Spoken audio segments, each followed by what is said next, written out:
I did my makeup like I'm making one of my other videos. Too bad I'm not.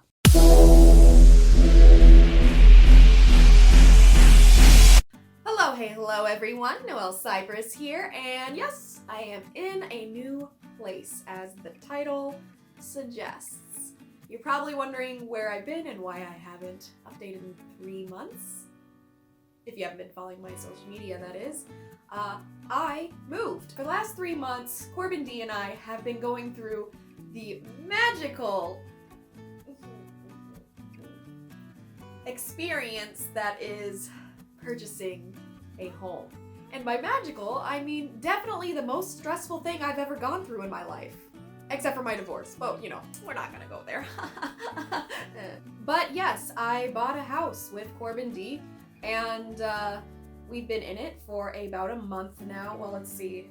It's January. It's the middle of January. And yeah, we've been in it for about a month now. And things are already not cool. For starters, I want to explain to you guys how old my house is. The house I purchased is 110 years old because they make them that old that you can still live in, I guess. Made them real hardy way back when.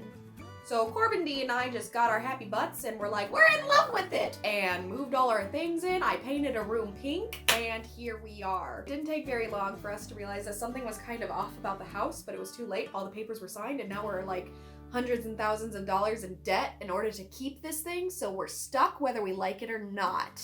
House fight. So let me just back up here and start storytelling to you guys how I think I bought a haunted house. It started when we first purchased it and we were moving a few of our boxes in, and the first thing that happens is Corbin D from, mind you, this is a 3-story house, a basement, a middle floor, and a top floor. I am currently in the top floor in my office, and the top floor has this creepy little door. And I don't mean it's a little door, like just in the random. There's a little door inside a closet, inside the bathroom of the upstairs. And the little door is nailed shut from both sides. Alright, you guys, I'm going to show you the thing of my nightmares. It is, well, here's my stairs. And then here's my tiny bathroom that is upstairs. And you just open this closet. Oh, that's not, it's locked. Ha ha ha. Ha, who did that? Let's pretend Corbin D did that. Anyway, you open this, and there she is in all her glory. Nailed shut on both sides. If that's not nightmare fuel, I don't know what is. I just realized that I was starting to tell one story and then I immediately went into a tangent about the little door.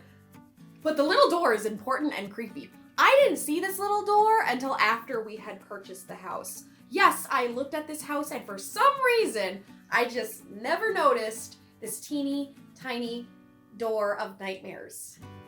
That is probably about 10 feet away from me right now. It's right through that door, right over here and around the corner. I'm talking crap about a door that's really close to me. We're moving our stuff in. It's probably the first week that we've owned it. Actually, it's probably like the second day we've owned it. Corbin D is in the basement. I am upstairs. There's an entire level between us. And out of nowhere, I hear him call up to me, and it was something along the lines of like, "Are you okay?" And I was like, "What do you mean?" And he was like, "That was like a bad cough." I remember it as that was a bad coughing fit. But he insists, to this day, he didn't say that. He said that I coughed. One cough, and he had to check in on me.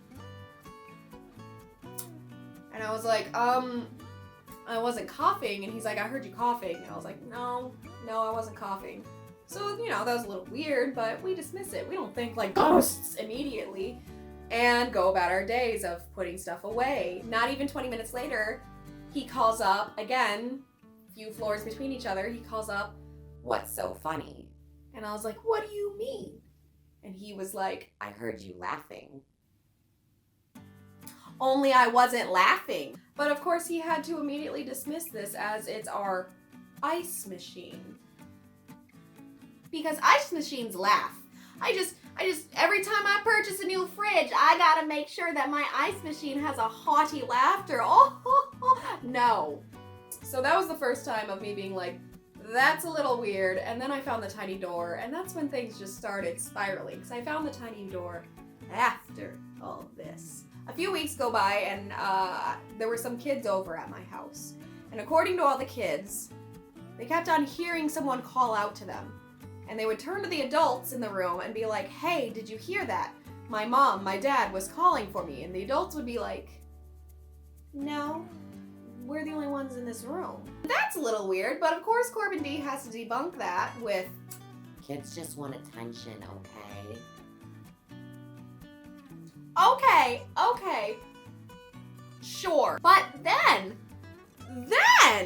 I am up here in my room, in this room that you are seeing right now. You know what I heard? You know what I heard? The door is right to my right. It's like literally right off screen right here. And I'm over that way. I start hearing, now mind you, this entire house is mostly hardwood floors. It's a 110-year-old house. Like, it's hardwood floors.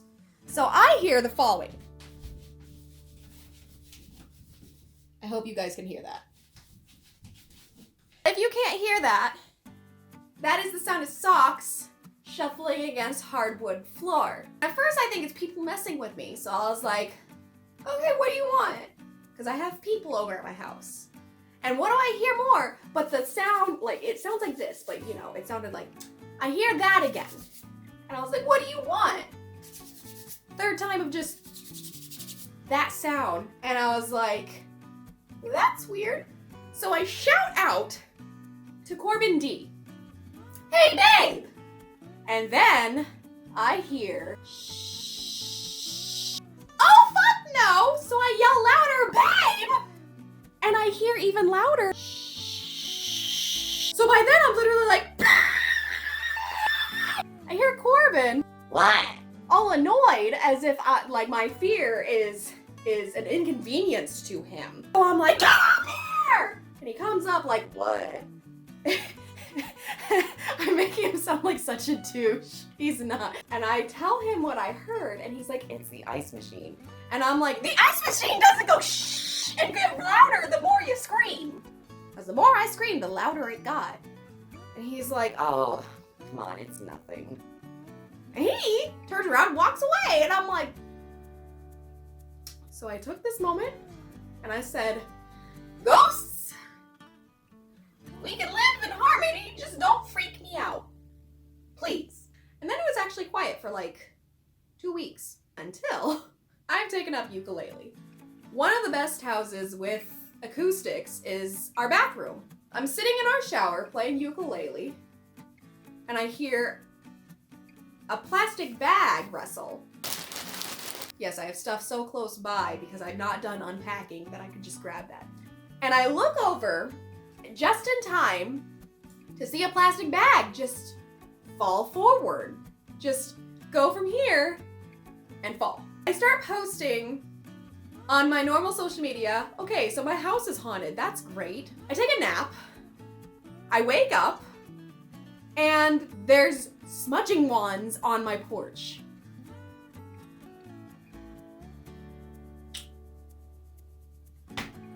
How are there smudging wands suddenly on my porch? Like, one, who knows where I live?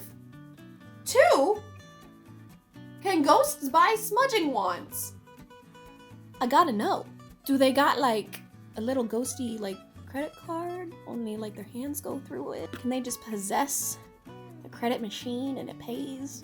Corbin D was actually the one who found the smudging sticks, and he thinks it's funny. He thinks it's just like, ha ha ha, someone left smudging sticks at our house. And immediately, like, half the people on my friends list are like, oh my god, use them, smudge the house.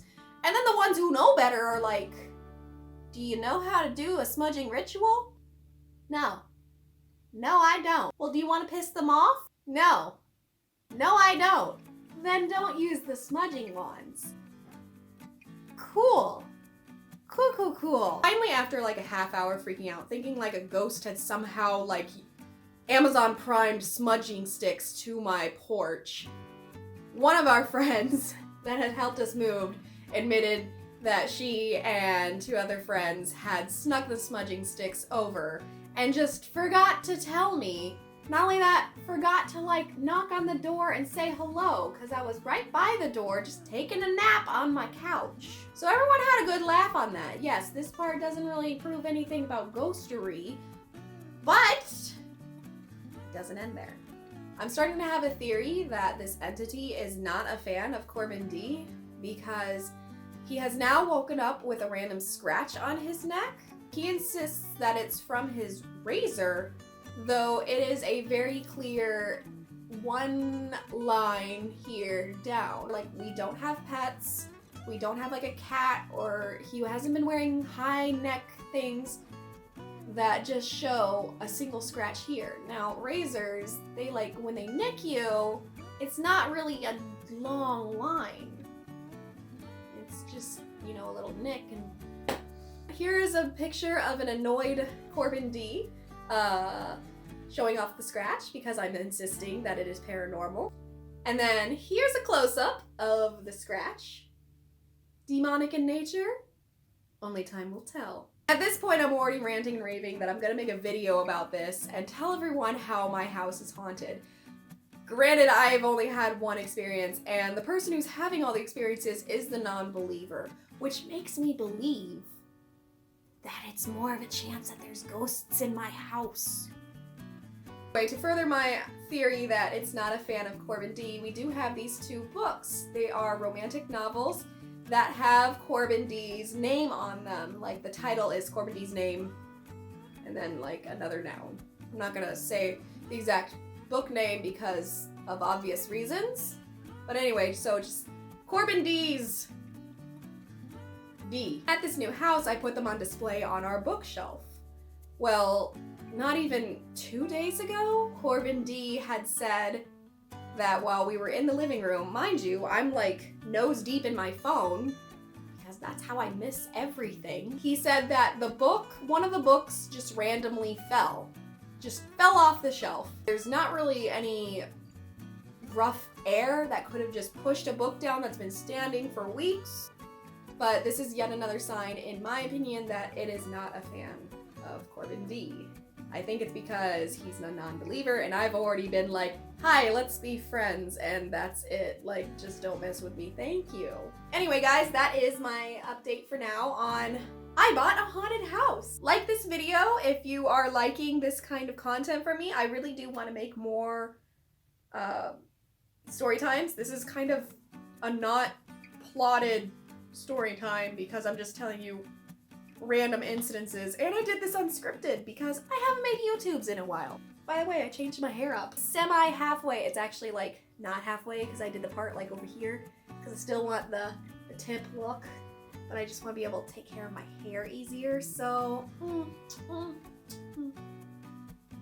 e-girl. Ooh. This video is brought to you thanks to my patrons over on Patreon. If you guys haven't noticed, my Patreon has made a huge change and is now 80% for my YouTube. It is now a Safe for Work Patreon, and you can find it in the search bar. Yeah. If you guys want to see me keep creating things like this, please consider joining. Or if not, subscribe, like, click the little bell thingy, do those things. That helps too. Thanks. Yeah, on that note, like, subscribe, do all the things. Bye!